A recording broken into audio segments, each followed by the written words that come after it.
इन दोनों की शादी आज बहुत अच्छी चल रही है।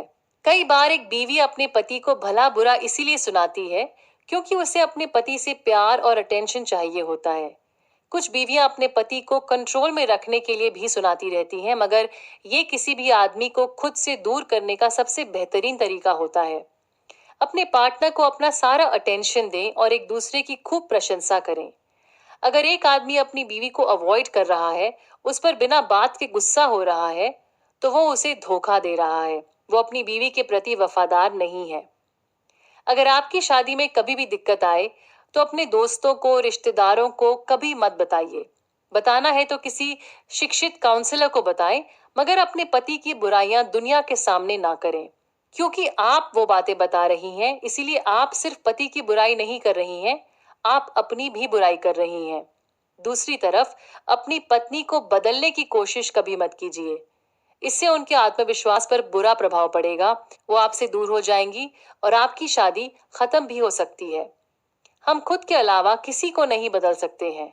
इसीलिए कामयाब शादी बनाने के लिए पहला स्टेप है, रात को सोने से पहले अपनी सारी लड़ाइयों को खत्म कर दें और सुबह जब आप उठें, एक नई शुरुआत कीजिए जिसमें आप अपने पार्टनर को, घर वालों को और पूरी दुनिया को दुआएं भेजें। दूसरा स्टेप, सुबह नाश्ते के वक्त ऊपर वाले को थैंक यू बोलें, आपका ख्याल रखने के लिए और आपको जीवन की सारी खुशियां प्रदान करने के लिए। अपने पार्टनर को भी थैंक यू बोलें उस हर चीज के लिए जो वो आपके लिए हर दिन करते हैं। तीसरा स्टेप, हर शाम पति पत्नी को एक साथ प्रार्थना करनी चाहिए। अपने पार्टनर को कभी भी फॉर ग्रांटेड ना लें। प्यार सिर्फ शब्दों का खेल नहीं होता, प्यार आपकी सोच और आपके एक्शन से पता चलना चाहिए। शादी से खुशी नहीं मिलती है, खुशी मिलती है ऊपर वाले के दिखाए गए रास्ते पर चलने से और अपने सबकॉन्शियस माइंड से जुड़ने से। इस खुशी के साथ जब आप शादी करते हैं, तब आप वो खुशी अपने पार्टनर के साथ बांट सकते हैं। अगर आप एक प्यार करने वाला, अच्छा, सच्चा जीवन साथी चाहते हैं, तो आपको भी खुद वैसा ही होना चाहिए। चैप्टर 14, सबकॉन्शियस माइंड और आपकी खुशियां। आपको बहुत खुशी हुई होगी जब आपके बच्चे ने जन्म लिया, या जब आपकी शादी हुई थी, या जब आप कॉलेज से ग्रेजुएट हुए थे, या जब आपकी एंगेजमेंट हुई थी। मगर जिंदगी के ये अनुभव कितने ही खूबसूरत क्यों ना हो, इनसे असली खुशी नहीं मिलती। गहरी और कभी ना खत्म होने वाली खुशी का एहसास हमें तब मिलता है जब हम ऊपर वाले पर भरोसा रखते हैं और अपनी जिंदगी को सबकॉन्शियस माइंड के दिखाए हुए रास्ते के हिसाब से चलते हैं। जिंदगी की छोटी चीजों में खुशी छुपी होती है।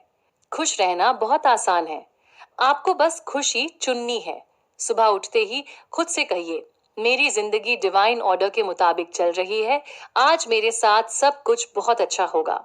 जोसेफ एक किसान के घर में कुछ दिन रहे थे। ये किसान हमेशा खुश रहता था। जब जोसेफ ने इनसे इनकी खुशी का राज पूछा, तो ये किसान बोला कि खुश रहना मेरी आदत है। हर सुबह उठते ही और रात को सोने से पहले मैं अपने परिवार को, अपने खेत को, गाय को, सबको आशीर्वाद देता हूँ और ऊपर वाले का शुक्रिया अदा करता हूँ मेरी जिंदगी की हर खुशी के लिए। ये किसान पिछले 40 साल से यही कर रहा था और अब खुश रहना इसकी आदत बन चुकी थी। खुश रहने के लिए सबसे जरूरी चीज है खुश रहने की इच्छा। कई लोग जिन्हें दुखी रहने की आदत होती है, अगर कभी खुश हो भी जाते हैं तो सोचने लगते हैं कि मैं खुश क्यों हूं। ऐसा इसीलिए होता है क्योंकि दुखी रहने में वो ज्यादा कंफर्टेबल फील करते हैं। इंग्लैंड में एक लेडी थी जिनकी हड्डियों में हमेशा दर्द रहता था। इन्हें इनकी तकलीफ की वजह से बेटा, बेटी, पड़ोसी सभी का खूब अटेंशन मिलता था। ये खुश रहना ही नहीं चाहती थीं। इनका दर्द कभी खत्म ही नहीं हुआ क्योंकि इन्हें इसी दर्द और अटेंशन में मजा आ रहा था। कई बार हम सोचते हैं कि अगर मेरे पास ये आ जाए या वो आ जाए तो मुझे बहुत खुशी मिलेगी। मगर ऐसे बहुत सारे पैसे वाले लोग आए और गए जो बेहद उदास और सुसाइडल महसूस करते थे। खुशी आपके अंदर से आती है। समाज में कोई पोजीशन, पैसा, ऐसी किसी भी चीज से खुशी नहीं मिलती। खुशी मिलती है जब आप अपनी जिंदगी को सबकॉन्शियस माइंड से जोड़ लेते हैं, अपने अंदर की आवाज सुनते हैं, समझते हैं और ऊपर वाले से एक प्यार और विश्वास का रिश्ता बना लेते हैं। सैन फ्रांसिस्को में एक आदमी था जो अपने बॉसेस से बहुत परेशान रहता था। उसके बॉसेस भी उसके खिलाफ रहते थे। इस वजह से बिजनेस पर बुरा असर पड़ने लगा था। इस आदमी ने हर दिन अपने सबकॉन्शियस माइंड से ये कहना शुरू किया, हमारी कंपनी में काम करने वाले सारे कर्मचारी सिंसियर और वफादार हैं। मैं सभी को प्यार, दुआएं और गुडविल भेजता हूँ। ऊपर वाला सारे फैसले ले रहा है, मैं बस उसका एक माध्यम हूँ। इस शख्स ने दिन में 3 बार ये एफर्मेशन बोलना शुरू कर दिया। 2 हफ्ते के बाद इसके बॉसेस ने इसे खुद बुलाया और इसके काम की प्रशंसा की। क्या आपको डर, चिंता, परेशानी हर वक्त सताती रहती है? आप प्रैक्टिस से इस पैटर्न को पूरी तरह से बदल सकते हैं। हर चीज मिल जाएगी, उसके बाद आपको खुशी का एहसास होगा। इस बात की कोई गारंटी नहीं है। आपके अंदर एक पावन शक्ति है। जब आप उस शक्ति का इस्तेमाल करते हुए दूसरों को प्यार, उम्मीद और रोशनी देते हैं, तब आप खुद ब खुद खुश रहना सीख जाते हैं। पैसे से आप खुशियां नहीं खरीद सकते। कुछ पैसे वाले बहुत खुश हैं, कुछ बहुत दुखी हैं।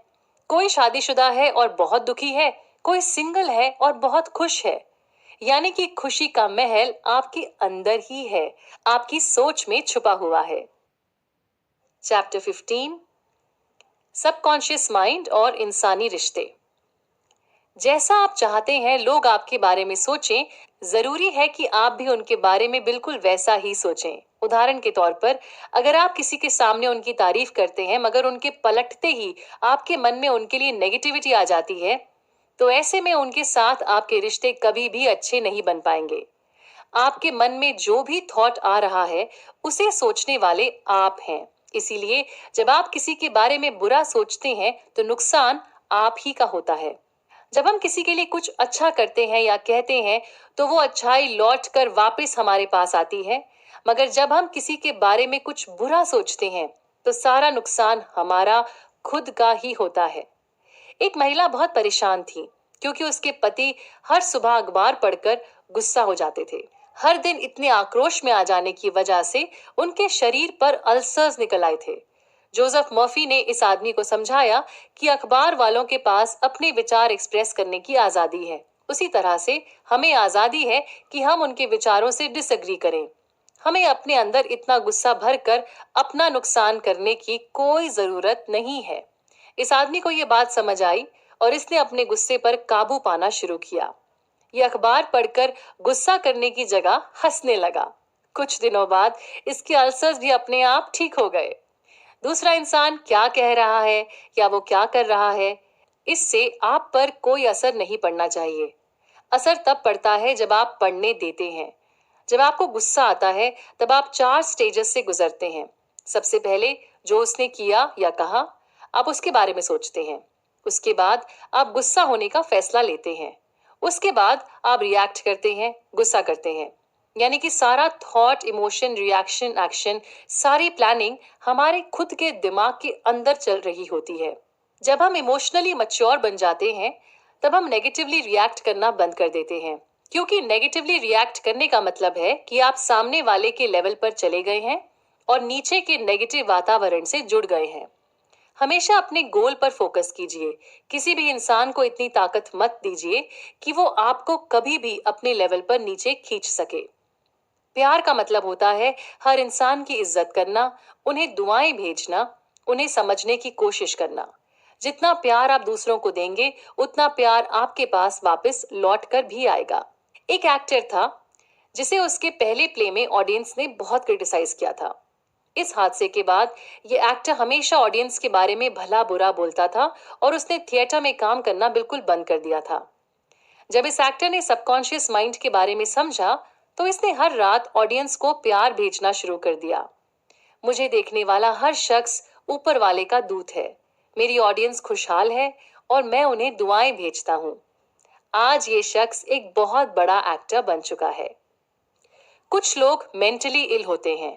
अपने मैनिपुलेशन से, इमोशनल गेम्स से आपको कंट्रोल करने की कोशिश करते हैं। ये लोग अक्सर सोचते हैं कि मैं इतनी दुखी हूं, ये खुश कैसे हैं? इसे तो मुझे नीचे लाना चाहिए।